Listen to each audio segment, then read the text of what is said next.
اسی کے اندر موجود ایک عابد پر ایسی ہے جیسی میری فضیلت ایک عام انسان پر ہے۔ سرکار تو نبیوں سے بھی افضل ہے، مگر ایک عام انسان سے کتنے افضل ہوں گے؟ جو نبیوں سے افضل ہو تو پھر ایک عام انسان سے کتنے افضل ہوں گے؟ ویسے ہی فضیلت ایک عالم کی ایک عام عابد پر ہے۔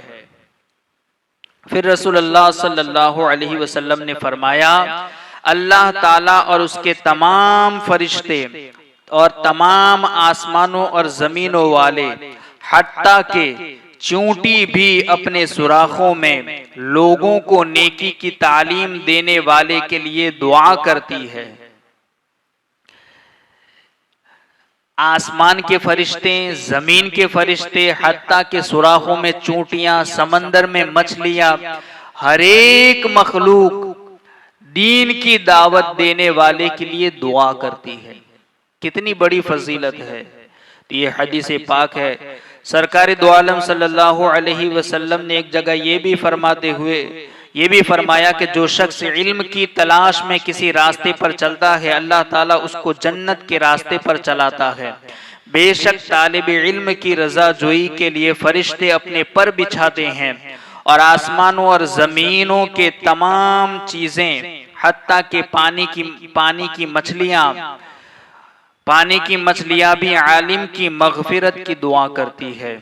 اور عالم کی عابد پر ایسی فضیلت ہے جیسے چاند کی ستاروں پر ہے۔ اور بے شک علماء انبیاء کے وارث ہیں۔ انبیاء کسی کو دینار اور درہم کا وارث نہیں بناتے، وہ صرف علم کا وارث بناتے ہیں۔ سو جس شخص نے علم کو حاصل کر لیا، اس نے عظیم حصے کو حاصل کر لیا۔ یعنی علماء یہ انبیاء کے علم کے وارث ہوتے ہیں، تو جس نے علم حاصل کر لیا اس نے ایک بڑے حصے کو حاصل کر لیا۔ اور حضرت ایک روایت میں یہ بھی ہے کہ عالم کی موت ابلیس کے نزدیک 70 عابدوں کی موت سے زیادہ محبوب ہے۔ یعنی ایک طرف 70 عبادت کرنے والوں کی موت، اتنا افسوس ابلیس کو نہیں ہوتا، اتنی خوشی نہیں ہوتی عبادت کرنے والوں کی موت سے، جتنی خوشی اسے ایک عالم کی موت پر ہوتی ہے۔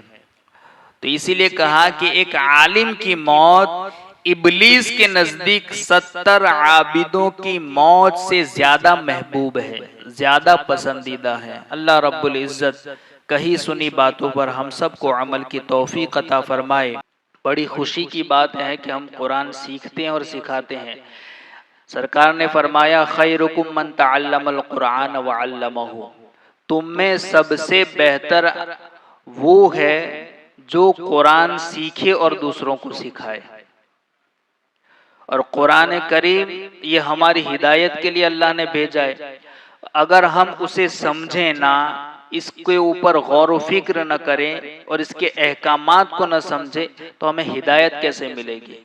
تو اگر یہ موقع ملا ہے تو روزانہ آپ آئیں، تھوڑی دیر کے لیے شیطان ہر طریقے سے آپ کو بہکائے گا، ورغلائے گا کہ دیر لگتی ہے، تھوڑی دیر بعد میں سن لیں گے، ویڈیو میں دیکھ لیں گے یا سن لیں گے، لیکن وہاں اتنی برکتیں اور اتنی رحمتیں نہیں ہوتی جہاں، جیسا کہ آج آپ نے سنا کہ جہاں اللہ کے گھر میں قرآن کی تلاوت ہو، وہاں اللہ، اور درس کی تکرار ہو، وہاں اللہ کی رحمت محفل کو ڈھانپ لیتی ہے۔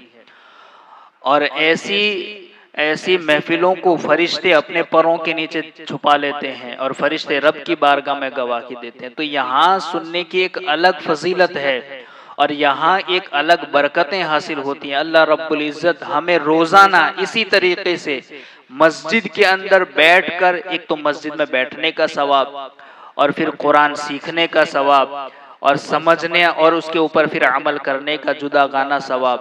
تو اللہ ہم سب کو اسی طریقے سے اپنے گھر میں بیٹھ کر قرآن سننے، سیکھنے کی توفیق عطا فرمائے، اور جو کچھ سنے اسے دوسروں تک پہنچانے کی توفیق عطا فرمائے۔ اللہم ربنا نور قلوبنا بالقرآن وزین اخلاقنا بالقرآن ونجنا من النار بالقرآن وادخلنا فی الجنة بالقرآن۔